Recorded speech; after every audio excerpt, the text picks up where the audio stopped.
سیاست بەرنامەیەکە لە بەشی کوردی دەنجی ئەمریکا لە واشنگتن و ڕاستەوخۆ بڵاو دەبێتەوە.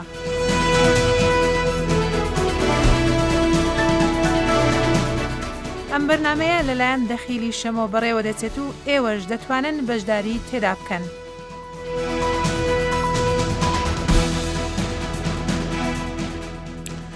سلااف و ئەف دەمێوە خۆش و شاد بە گەلی تەماشاوان و بینەر و گۆهدارین دەنگی ئەمریکا. دو هەفتیان پشتی سەرک وەزیری تورکیا ڕەجەب تایب ئەردۆغان ریفۆرم یان پاکێجا ریفۆرمên xwe ڕاگەهاندین ڕێبەری کوردیە زیندانکری ڕێبەری پێکێکی عەبدوڵە ئۆجلان jî bersivda û gotî ew wî hîvî dikir danûstandinên ku digel dewletê dike bi wata bin û herwesa Kûr bin. Ji bo behskirina vê mijarê û çend babetên dîgirê dayê pirsa Kurdan îro di bername emû siyaseta mêvandariya mêvanekî gelekî hêja Kak Abdullah Demirbaş dikîn şaredarê Sûrê yê bajarê Amedê gelek bixêr bê. سلااو ڕێزی احترامێ من بۆ هەموو تەماشەوان و گۆدەروانی مێ هێژا هەنە و هەموو خەڵکی کورد و کوردستانی جژنەتە ژی پیرۆز بە جژنە هەموو عالەما ئیسلامێ و بتایبەتجی هەموو گەلێن کوردستانی ژبر حەیا قامشلۆ حەیا هەولێر و حەیا مەهاباتێ و حەیا ئامەدێ ئەمش gelek سپاست dikin em gelkî kêf xweşin tu bibî mêvanî me îro li Stûdiya Dengê Amerîka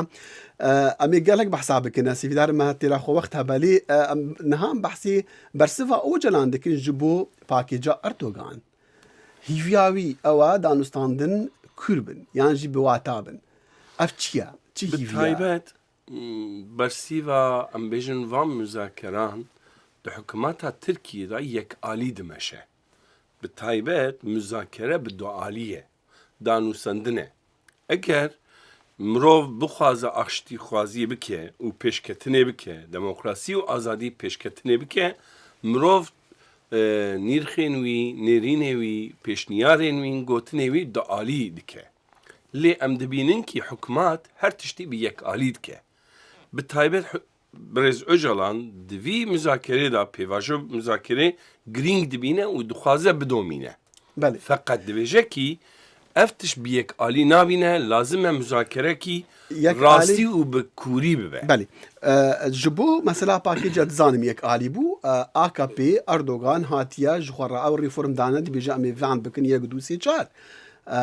Lê mesela müzakerê bi Öcalan re tê kirin, bi we re tê kirin, bi aqilmenda re tê kirin. Fakat ez bawer dikim vî müzakerêda nêrînên xwestekên Kurda pir nagirin berçava. Ez bawerim bo vî tiştî Birêz Öcalan hişyarbûn dide. Dibêje em dixwazin pêvajoya aşîtiyê û pêvajoya demokrasiya Tirkiye û em bêjin azadbûna mafên Kurd û Kurdistaniyan em vî pêvajoyê girîng dibînin em naxwazin biqedînin jî. Lê feqet hişyarbûnekî dide. Dibêje tu lazim e ji bo pêşketina mafê mirovan, azadiya gelan û nasnama û baweriyan lazim e tu müzakerekî kûranî bikî bi me ra danûsandinê xwe zêdetir bikî. Başa çima ev pêvajo wê çaxî serkeftinî derbas. Bi her hal em behsê hem pêvajoya aştiyê bikin ku AKP Erdogan digel Kurda dest pê kiriye, digel Öcalan dest pê kiriye, diçin wî dibînin li zindanê. Kurd beşdarin behs heye pêngavek nû ye berî niha kes nekiriye a duê jî niha pakêja ew dibêje a rîforman û Kurd nerazîne li serê gelek mafên Kurda tê de hene gelek behsê Kurdan tê de heye ev pêngav çima ne pêngavek bi cerge ji Erdogan re. Ez dixwazim pêşî de tiştekî bêjim. Ev müzakereya Birêz Öcalan bi xwe pêngavekî baş e. Serkeftinekî baş e. Ji ber çi? Devleta Tirk heya an hadgo serok terorîst e. Ji wê derê hat bi Birêz Öcalan ra hevdîtin dike, müzakere dike, danûsandinê. Ev bi xwe tiştekî baş e. Pêngavekî baş e. Feqet navaroka vî müzakereyê pir baş ne. İşte di paketê jî ev jî. Pakêj ne karekî bicerek bû. Bi taybet wek xapandinê tê okê. Em bêjin di vî paketê da du tişt pir girîng bûn. Yani alî pozitif bûn, erenî bûn. Yekemîn ew sondxarina nîjadperestiya her serîsbê dahatin kirin, ew hate holê rakirin, ev tiştekî baş bûn. Du emîn ez bawer dikim herî baştir jî ew jî em bêjin ki ev serîgirtina jinan azadiya wî kirin ev jî tiştekî baş bûn. Feqet êdin tiştê baş nebûn ji ber çi ew tiştekî qebûl kirin ji xwe di jiyanê de neqedexe bûn. Mesela me X, W, Q yani di tîpên Kurdî da van tişta ji xwe qedexe qebûl nedikirin. Ez vî tiştî dibêjim. Gava hikûmet an dewlet bixwaze azadî û demokrasî mafê mirova pêşkeve lazim e ji gel jortir tiştekî bike. Feqet ev paket ne jortir e. Dewletê da jiyana Tirka da jiyana Kurda da çi heye wî qebûl kir. Tasdîq kir. Em dibêjin tasdîqkirin ne têre. Lazim e bilindtir be. Yek şwana dibêje zimanê Kurdî li xwendingehên taybet ben ne li xwendingehên hikûmetê be. Ez zanim ev li xwendingehên taybet dîsa heye berîniha jî heye. Xelek elstûyên Kurdî hene navendên Kurdî hene bi Kurdî derdikevin. Lê mesela bo nimûne navên kevin vegerîn ku navên Tirka li ser gundên Kurdan wana wan vegerîne be. Min wana kiribû ji xwe. Di jiyanê de me kiribûn. Yani mesela Amedê devlet dixwazî qebûl bike neke me kiribûn. Yani mesela Amedê hemû gundan du navê wan me kir. Yek navê nû, yek navê kevin. Ji ber wî yani ev pêngaveke nû pêştetirîn nine ye. Çi hebûn wî qebûl kir. Ez ji bo dixwazim zimanê zikmakî perwerda wî jî ez tiştekî bêjim. Eger mirov aşîtîkî dike wek hevî dixwaze mirov çi mafê wî heye mafê êdin jî ewa qebûl dike. Dînê İslam jî vî tiştî dibêje. Dibêje ki eger tu ji xwe re çi dixwazî jî cîranê xwe re jî wî bixwaze. Erdogan, Birêz Erdogan di mafê mirovahî de tiştekî din dibêje. Dibê em birayê bisilmanin. Eger em biratiya bisilmaniyê ne wê çaxê yek birayê bisilman çi mafê wî hebe gerek birayê bisilmanê din jî mafê wî hebe. Min dixwast ez pirse gelek giring ew bikim erî Erdogan çi destxelat heye? Çendî destûyî vekiriye ji wan rîforma re bezberî tu bersivî bidî ez dixwazim niha biçim Istanbulê bi telefonê digel me peyamberiyê dengê Amerîka kekê Salah Turan bizanin ka ji duh da piştî ew ragihandin hatî dan li Tirkiya çi behs heye çawa راگەهاندنی ئەو مژارە بەحسکردیەکێکی ساڵح ڕۆژ باش. ڕۆژ باش سلااو ژوە و میوانەوە برێز عەبدوڵڵاه دەبر باشە. سپاس شتا ڕێژی. بەێ ڕاست دۆ هەفدیتنێک گرنگ هەبوو لە ئیمرالیە گراوە ئیمرالیە بە ڕێبەرێ پەیەکی عەبدوڵڵاه ئۆجاڕێ پەروین بولدان و ئیدریس باڵوکە پارلەمەنتەرێن بەدەپێ ئەو هەردیگرن تێکانین پشتی وێژی داخوایانیەک راگەهاندن ژ مەدیایرە و داخوانی جی براستی بندواریک هبو جبه کو بریجی برای ریبر پێکێ سەردانێک کرد بوو کو دووردا گوتبوو پازدە وێ پازدە جوتمە دەست نیشان کرد بوو کو وێ داخوانی گرنگ بێداینی کو ji bo em bêjin ev xidbasa xitmandina pêvajoyê dihatkirin ku derhekê wê de û derhekê daxuyaniyên dawî yên KCK'ye hikûmetê pakêta demokratîk binê her wihayê BDP de daxuyaniyên girîng bide belê ya rastî di daxuyaniya rêberê PKK de tiştên girîng hebûn ku ya sereke divir de berdewama pêvajoyê bû ku dubare ragihandina xwe ya Newroza Par li Diyarbekirê ku li peyamek dabû ew peyama xwe cardin xwedîtî lê kir ku xwest wekî got axaftinên wê bernamê de jî derbas bû xwest ev hevdîtin êdî bigere Belê kekê Salih me dixwaz bizanim belê vî rengî me xwest destpêkê wekî Kurtê ez bêjim lê de bîra giştiya Tirkiyeyê jî em bêjin divir de wekî nirxandinên wisa hene ku bi taybet daxuyaniyên Öcalan bêhtir pozitif têne nirxandin yan bêhtir erênî têne nirxandin li gel yên KCK û yên BDP. Ji ber ku wekî em bêjin bi taybet hikûmeta Tirkiye jî wekî şêserî em bêjin hêla Kurd wekî şêserî dinirxîne li gor daxuyanê xwe wisa dibîne yanî dibêje BDP cida ye yan bi taybet wisa dike dixwaze wan jevdû û cida bike em bêjin Öcalan aliyekî bideyne BDP li aliyekî bideyne û KCK li aliyekî bideyne. Divir de wek nakokiyek derdikeve holê ku ev ji tênê xweş kirin pir li Tirkiye bi taybet jî hêla desthilatîya AK Partî de tê kirin û wekî rexne BDP û KCK tê kirin lê wekî din dema mirov daxuyaniyên Öcalan ku do ragihandin mirov lê binêre dewir de hin tiştên cuda jî hebûn em bêjin wekî konjektûra siyasiya rojhilata navîn û herêmê jî dide berxwe ku em bêjin diyar e ku از پێواژوو هەنێک جی گرێدای وان مەسەلەیەن و لە سووریێ و هەروەها لە هەرێمی بەردەوام و گرێدای وان دەمەشێ یعنی وەکی دەر سەرێ خۆت و ئەمبێژن تەنێ بە پاکێتێکە دەموکراتیک بنێ و رێفۆرمان و لە تورکیا ئەمبێژ هەنگاو بێ ناوێتن ئاژی هەن قانون بێنە دەرخستن ئەپر چارەسەر ببێ یعنی وەکی هەن گرێداینەوەی بە ڕۆژهەڵاتە ناوین و هەرێمان نێزبێژی هەیە یعنی ئەف دیارن ئەف دەستکەون هۆلێ وەک میناکەوەژی ئەمبێژن داخیانیا رێبەرێ فەرکێت ئەمبێژن جیواندنە کنگرەیە ئیسلامیە دموکراتیک دیاربەکرێک و ئەف داخواست کریە ئەف داخوازی لە هەمبەر گروپên رادیکالên ئیسلامی وەکی النوسرا وەکی الخایدەک و لە هەمبەر وان هەلوەستێکە هەفبار دەکەوە هۆلێ هەموو پێکهاتن ئیسلامی وەرن گەل هەب و وەک ببن خۆدی بریارێک یعنی هەم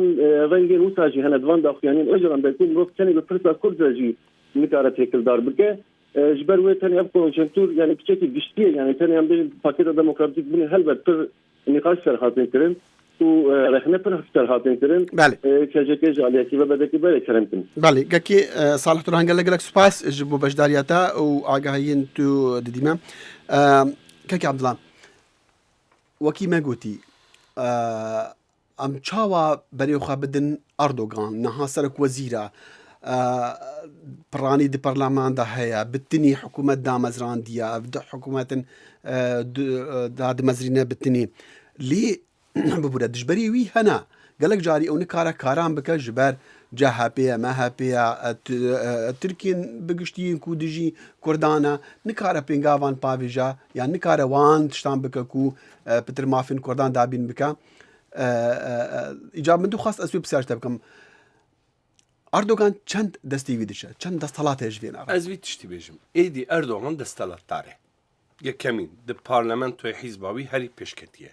di saziyên dewletê de herî pêşketiye û di serfermendarên leşkerî de jî êdî pêşketiye û herî bêtir di vî em bêjin ankêta da lêkolînan da îstatîstikan da gelê Tirk sedî 65 dibêje ev pêvajo bibe here aştiyê eger desthilatdarekî sedî 65 kes wî piştgiriya wî bikin êdî tu em bêjin kî tu astengî jêr namîne yani qeweta CHP çiqa ye sedî 20 ê MHP sedî 12 ye lê sedî 67 alî te ye ji ber wî ez bawer dikim Erdogan êdî ji wî pêda meana ji xwe re dike û em bêjin CHP jî ne yek alî ye CHP jî du alî ye hinekî wî guherandinê dixwazin pêşketinê dixwazin lê hêlekî wî jî kemalîstin nîjadperestin ji ber wî ez êdî vî tiştî dibêjim Erdogan bi taybet ew bixwe astenge êdî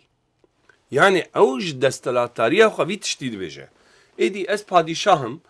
ez em bêjin kî êdî mezinim ihtiyaciyan bi kesî tune ye ez çiqa bixwazim eqwa dikim ev nêrîn ne rast e baş ew jî Kurd werin ji re bêjin em ê pêşniyaza wî yan heza wî qebûl bikin bi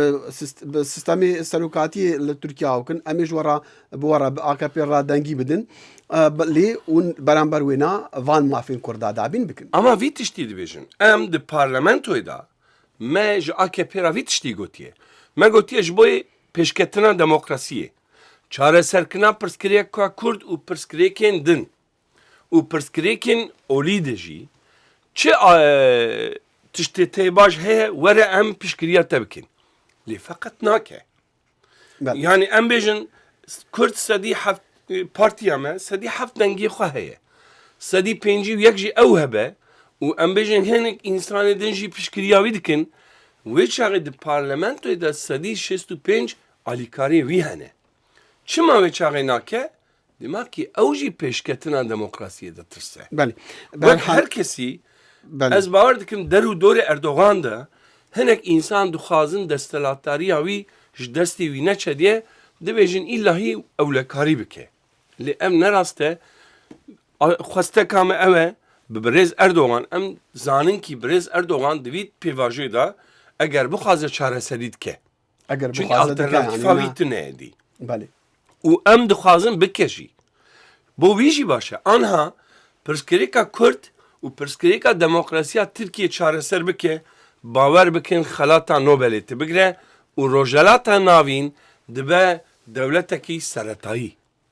هەلبەت گەلێک کەس دەبێژن پرسگرێکا ڕۆژهەڵاتە ناوی نەها پرسگرێکا کوردایە ڕاست دەبێ کوردا مافی خابە نفتاویژی دەستی ئەردۆغان و دەستی ئۆجاڵاندایە بله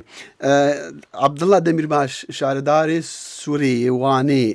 باژارێ ئامەدێ میوانێ بەرنامە ئەموو سیاستن بەلی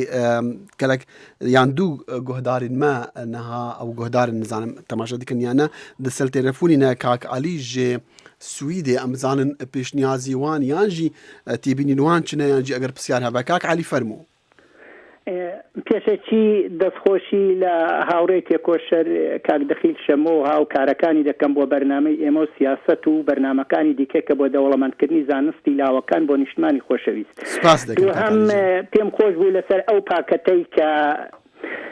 بەڕێز ئەردۆغان پێشکەشی کردو کە خەڵکێکی یەکجار زۆر چاوەڕوان بوو داخوات چی تێدا دەو پاکەتەی بەڕێز ئەردۆغان بەڵام ئەوەی واقعیەتە کە بەنێوی ڕێفۆرم لە بۆ وڵات دەستی پێکرد بوو هیچی تێدا نەبوو بۆ گەلی کورد ئەوە نەزەری منە پێم وایە ئەو تەنیا ئەوان فریبی دەکا هەم دەی هەوێ ناوخۆ و دەرەوەش بە تایبەتی ئوروپا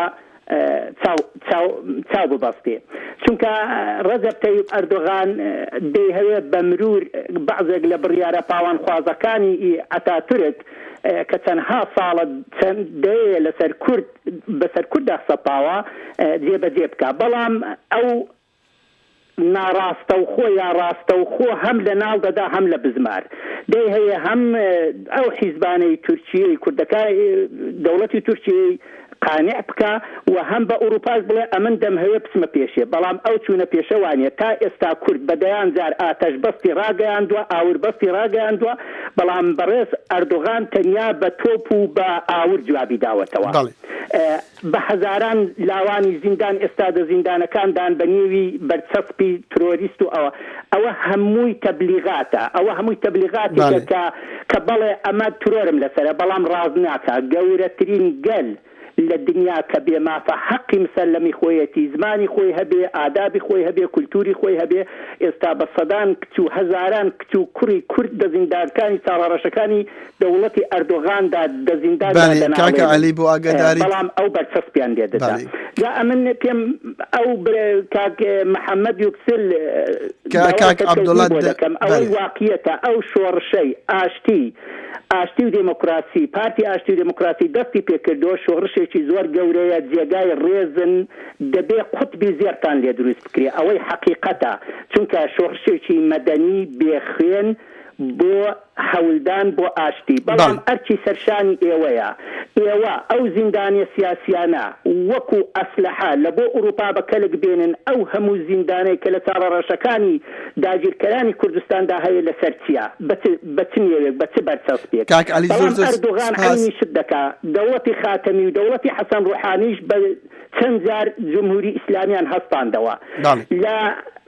زیاتر لە 30 ساڵ لەوە و بەر لە قانونی ئەساسی ئێراندا هاتووە دەبێ زمانی کەمەنەتەوەکان بە قانونیدا هێستا ئەو بڕیارە جێبەجێ نەکراوە بەڵام کە کاتێک فتوای جیهاد لەسەر کورد دەدرێت با یەک حوتوو جێبەجێ دەکرێت چونکە دەڵێن نابی بڕیاری خومینی وەدوا بکەوێت کاک عەلی زۆر سوپاس ئەوەی ڕەجەب تەیب ئەردوغانیش ئەمن پێم وابێ هەر وەکو ئەوانەیە دەی هەیە بە مرور هەم ئوروپا ڕابگرێ و هەم بۆ ئەوەی ئەوان فریبی بکە بۆ هەر دگلایان ئەو کێشەیە ئەوا درێژە الحەق والئینساف کوردەکانی تورکیە زۆر ئینسانانە زۆر لە خۆ بردوانە هاتوونەتە پێشێ و هەموو بڕیارەکانی ئاشتیان جێبەجێ کرد. کاک عەلی زۆر سوپاس بۆ ئاگاداریت باسی زیندانیەکانت کرد میوانەکەمان کاک عەبدوڵڵا دەمیرباش کە شارەداری سووری شاری ئامەدا خۆش زیندانی بووە دەمانەوێت ئەو باسش لەگەڵا بکەین بە هەر حاڵ زۆر سوپاس دەکەین کاک عەلی تا تێبینێت کورد ئەگەر لەسەر گوتنین کاک عەلی هەبێت تو پشکە سۆرانیژی ئەزامت تێدگیژم بتایبەت دوی پاکێتدا هەری ئەم بێژن کە هێویە مەشکەست گرتیگەهاندا نزیکی 5,000 سیاسەتمەدارێک کورد هەنێ بۆ بەرداناوان من دگوت گوهەراندنێکی چێبێ و چونکی پەکێکە بڕیارێکی استراتژیکدا گۆ ئێدی ئەز چەک بکار ناینم ئێدی ئەزێ خۆ شەرێ خۆ بە سیاسەتە دەموکراتیک بکەم 21 عەدارێ برێز ئۆژەڵان وی بریارێدا لێ لازمە ئێدی دەولەت بۆ پەکێکێ بۆ هەموو کوردان سیاست تا دەموکراتیک ڕیاوی گەرەک veke مرۆڤ ئالیکی بێژەکی پەکێکە برا چەک ڕاوەستینە و ئالیکیژی ئێ چەک ڕاوەستاندنێ ڕیا دەمۆکراسیە vەنەکە ئەڤیا ناکۆکی و ئالۆزیکی پڕ مەزنە ئەگەر سیاست مەزار li girtîgehê bin wê çaxê tu Kurd çawa siyasetê bikin wê çaxê mena xwe ev e kî hên jî tu dibêjî Kurd bira herin şerên çekdariyê bikin lê em dibêjin êdî şerê çekdariyê bira nebe şerên demokrasî û azadiyê bibe riya wî jî lazim e em bêjin bi Tirk dibêjin qanûna mücadeleya terorîzmê li hemberê terorîzmê em mücadele dikin lazim e ew qanûn bêguherandin ev siyasetmedar, ronekbîr, nivîskar, rojnamevan, parêzer, serok şaredar, endam meclîsa şaredarî û parlamenter gerek êdî bin berdan. Belê, tu jî bi wê qanûnê hatibû girtin. Rast e, ez jî mesela ez wek siyasetmedara Kurd bûm, min çekdarî nekiribûn lê ez di doza kecekê a navendî da 35 sal ceza bۆ min dixwazin. Lê tu heft meha mayî Yani ez ji bo tenduristiya xwe hatim berdan. Li raya giştî kampanyakî mezin çêbû, ez ber mirinê bûm min berdan, paşê qedexebûna dervê welat çêbûn. Lê ez ne mesele me. 4000 hevalê me, 5000 hevalê me hên jî girtîgehê de ye û siyasetmedarê Kurd li vî paketê da herî tiştên xirab ji bo vî hêviyê tiştekî derneke. Belê hevalekî dî li ser telefoniye demeke Kak Fehmî Hesen digel me ye em dixwazin Kak Fehmî bibûre ez zanim demekî dirîj tu digel me sohbet gel Kak Abdullah Demirbaş gelek xweş e daxwaze lê xweşbûnê dikin ku tu gelek digel me mayl سر تلفوني بري ام بين استوديو دقال كاك عبد الله ما بحسي بعادري تكر تشوكو جهاد بعادري بسيار جمهور كاتوش كدري مقوز بعادري ما اجا بعسي بكاك فهميش بعادري تلفوني دقال سلاف الرزي من بو بعادري وهمو قالي ما يزدي وخلكي ما يلالاش وبالتايبشي مفتح حسين السرساغي جير تخازم سلاف الرزي احترامي خدكم كاك فهمي فرمو بله زور سپاس اغارو بخير سپاس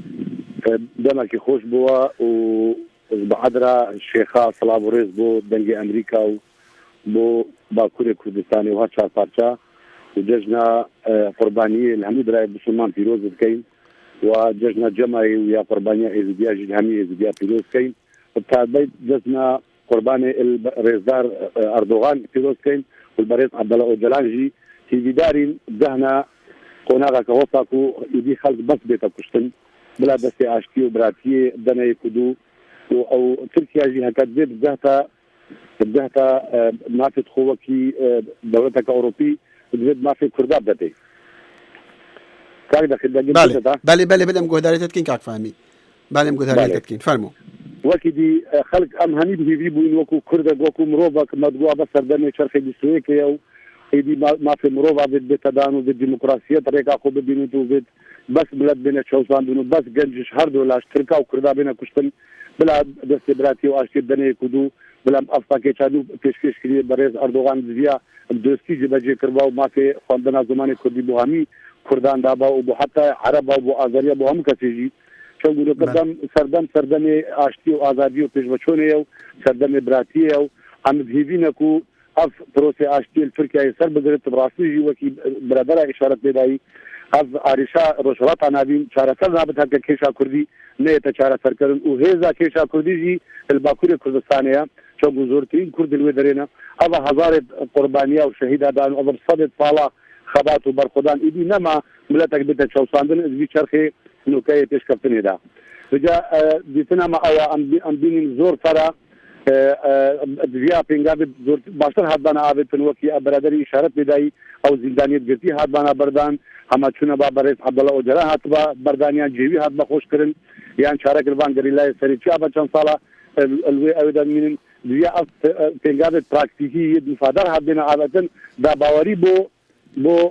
پاکاکیجی چی با و ایدی شر دست بینا کرباولو که هرشاوید کن بجن هکا او پنگابت حسابن اوید خاپاندنینا ام نارا وقتین دیشاری دست بکنه و اوه ام نخوازین کو شر دست کدبا مدویت باشتی و دموکراسی بسردمانه گهنا آلمان جد باشو و حق ما في كرداجي دنيل همي باشا نبس الباكور روج آواجي وروج هواجي بس ايدي ما كي دنيا مايا السربي روي عربي مظن شو ملت نماینه بێ ماف و بێ دەولەت 45 ملیۆن کورد نەبن کو بێ وڵاتن و دبێ ئالانە و تێنە چەساندنە بندەسێ وان دەوڵەتی داگیر سپاس کاک فەهمی دیارە کەکێ عەبدوڵڵا گەلێک پێ خۆشە سوحبەتی سعات خۆش وەکی چاواتم زمانی داخرتی کاک فەهمی گەلێک سپاس هەر ساغبی تا گوتنی بزیدە سەرکەرتی سپاس بۆژی جبر حیا بەعادرێ و هەموو باشووری کوردستانی سلااو ڕێزی و احترامی من هەیە هەر 4 پەرچەی کوردستانێژی کاک فەهمی گەلێک سپاس بەڵێ کاک عەبدوڵڵا چ تێبینیار سەر گوتنی کاک فەهمی نەدا گوتنی توی حەساب بزمانی تاعاخفت بتایبەت ئەس gelek kêfxweş bûm ji ber çi bo hemû Kurd û Kurdistaniyan û hemû rojhelata navîn em azadî xwazin em êdî şer naxwazin باش سەر چاوە من بخوا ئەس باوریەکی بێژم ڕەنگە حتا ڕادێکی بە باوریان من بە لێ باوریان من لەڤر بە پێش vê ماکرفۆنی دەرە ڕەنگە من تشتێکی دی هەبە ئەزی بێژم ماف هەر کەسی هەر خەڵکێکی مافەنە ملەتە مافەنە دەبێ مافێوان بێن دان نێندان دەبێ بێن وەرگرتن ڕێکن وەرگرتن ناوێژانە لێ ئەگەر تو مافەتە جەمیەکی بە دەتزانی ئەو مافتنی کاری بە یەکجاریژی وەرگری قۆناغ بە قۆناغ دەتکاریژی وەرگری ئەم ڕەوشا کوردان لێ باکوور دەبینن بەری چەند ساڵان ناوی کوردی قاداغا بوو ناوی کوردستانی ئیتحاد گوتن نەها گەشتی ڕادەیەکی دیگەل ڕێبەری پێکێکی دانوستاندنا دکن گەشتە ڕادێکی ئەردوگان بخوا بێژە ئەمێ وان مافا بدن واش خوێندن لێ خوێندنگەهێن تایبەت ئەتزانم نەبەسە ناوین کوردی ڤەگەڕن ئەو ڕێژەیە کەتنا ناف پەرلەمانی و کووردا هیڤیا وان بوو کێم ببە یان نەمینە ئەردوگان وێ نادخوازە ئەگەر ئەف قۆناغی ئون قبول نەکن وی چاوە قۆناغا باشتر بێ مانە باشە ئون هاوان بێژن ئەم ڕازینە ji بۆ قۆناغا بێ ئەم بتر مافان ئەم وی تشتی بێژن یەکەمین ئەف قۆناغا کە هاتیە تشتێکی باشە لێ ئەف قۆناغ ئەردوغان نەکریە gelê Kurd bi tekoşînan xwe kiriye em vî tiştî qebûl bikin tu kes mafê wî tune mafê wî lütuf bike li kesî min ne tê bike mafê min e ez ê ji bo wî tekoşînê bikim yani heya anha ji tinebûnê heya hebûna nasnama Kurd û zimana Kurd zimanê Kurd çêbûye se ev ya bi destelatarên Tirk nebûye tekoşîna gelê Kurd bûye û destelatdar jî qebûl kirine ferq Erdogan çi ye destelatdarê berê vî tiştê qebûl nedkirin نها دەولەت قبول anha qebûl dike ev tiştekî baş e ez nabêjim ez nabêjim bi xebatەوە bûye berê feqet tiştekî heye ev însan dibêje ez ji partiyê din hizbê din cuda me em doza xwe li Erdogan dikin li CHP MHP nakin kî çünkî MHP û CHP dibêjin em nîjatperestin em kemalîstin em doza îtihad ve terakî dikin em dibêjin yek nasname yek ziman yek ol dibêjin lê Erdogan dibêje kî ez bisilmanim û ez meqdûrim ez mezlûmim doza demokrasiyê doza aşîtiyê doza azadiyê dike Erdogan destpêka xwe de dibêje kî ez bo azadiya ziman nasnama xwe nasnama olî ez zindan raketme wê çaxê dibêje ez ji her kesî ra azadî xwe feqet derketkî holê gotinê Erdogan û kirinê Erdogan ne wek hevdû ye azadiyê bo xwe dixwaze lê tiştekî ez dixwazim bêjim binêrin ji bo sergirtina jinan azadî hanî feqet tiştekî xelet kir gokî jinekî nikare bibe dadgehê de dozger û em bêjin hakim ev ya cudatîkî mezin e hem ti qanûnekî derxî bêjî kî ez dijbirî cudatiyê me û azadbûna her kesî dixwazim lê qanûn ti digewrînî dibêje kî jin nikare dozger be ya jî be hakim em dibêjin Erdogan van rexnan û van nêrînan van pêşniyaran bigire û gava vana bike qanûn nû da ava bike mesela ji bo Elewiya tu tiştek tune ye Roma tune ye dibêje kî eger wil Yunanistan camî çêkin ez ê گرکیان مافیا هم دم ام نراسته كي من جولا اسلامی راجی نراسته كم ترجو دقة معنا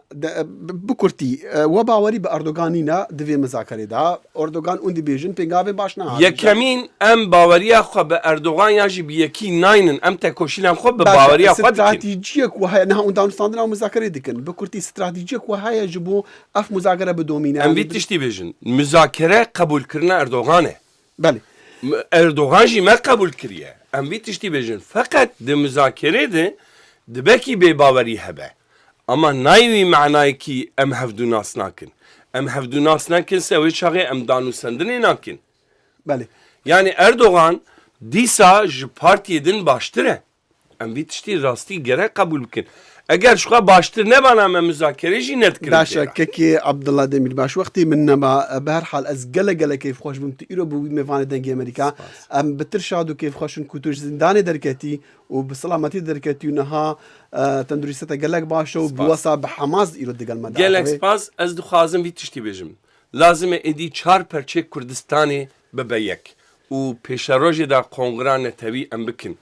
Banga min sê serokê Kurda ye. Serok Barzanî, Serok Talabanî gerçi Xwedê şîfa xêrê bişîne jêra û Serok Öcalan re. Yekemîn hemû berjewendiyên gelê Kurd û Kurdistanî em bikin yek, em bibin hêz û quwet û em serkevin. Serkeftin û sed sala bîst û yeka ê Kurdistaniya ye. قالك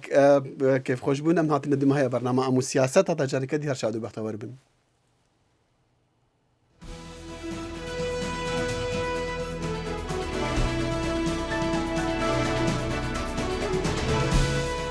ئەم و سیاست بەرنمەیەک بوو لە بەشی کوردی دەنجی ئەمریکا لە واشنگتن پێشکەش کرا.